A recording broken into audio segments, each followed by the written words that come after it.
Hey y'all, it is time for another glory story. Excited to bring this one. It's been a little while because we are running so hard with discipleship and literally watching things that happened in the book of Acts happen here in northern Mozambique, and we're so excited about it. So we have been trying to pioneer a a corporate prayer time amongst these Yao people. We've obviously taught them how to pray, how to hear from God, but we are walking through a discipleship process of group prayer and how important group prayer is to establishing movements and what we see happen as multiplication in the book of Acts.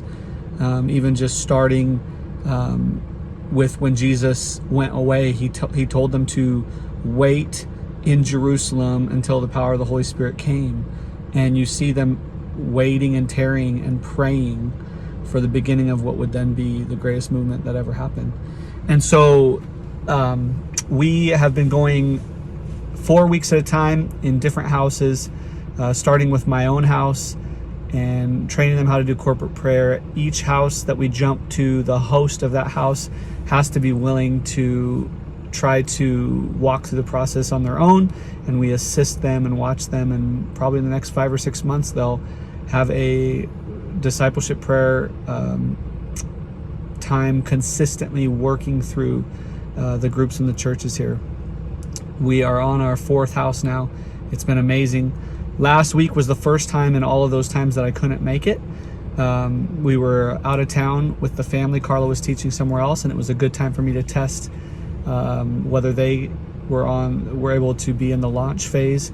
And so we were at a young man's house, married with 2 little kids, amazing disciple, and they were praying and asked the Lord what he wanted them to know about what's going on amongst all the believers.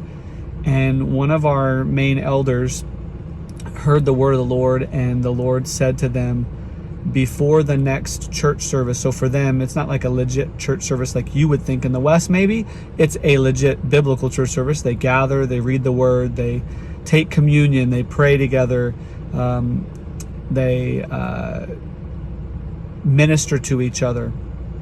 And he said before the next one, which would have been 3 days, the Lord wanted all of the people that were at the prayer to go out on Sunday wherever his Spirit led, and listen to where he told them to go and obey what he told them to do, even if that just meant speaking to someone on the side of the road. And then our groups meet on Sunday and Monday here in our village, and so Monday they would gather again and tell testimony of what was happening. Not only did all these people go out, but Monday, I was back Sunday, so Monday I got to hear all the testimonies, and it was amazing. Like, people had gone out as far as 20 miles round trip, walking and following the Holy Spirit's lead. Everyone found people to share the gospel with, to pray with, or to plant an actual new group with, out in these villages on the side of the road, and the Lord just met with them. And I asked them, I said, what did you guys learn from this? And they said, man, God is always speaking. Like the words of Jesus, the Father is always working, and the time will come when it's night and people can't work anymore.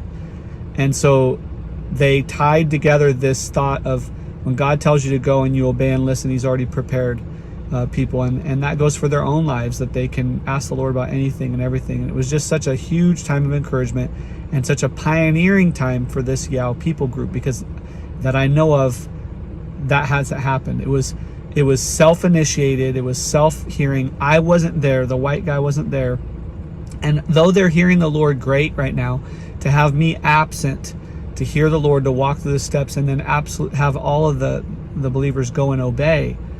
Amazing fruit from it. And so, amazing glory story. I've got another one coming up as a continuation of this. You're not going to want to miss it.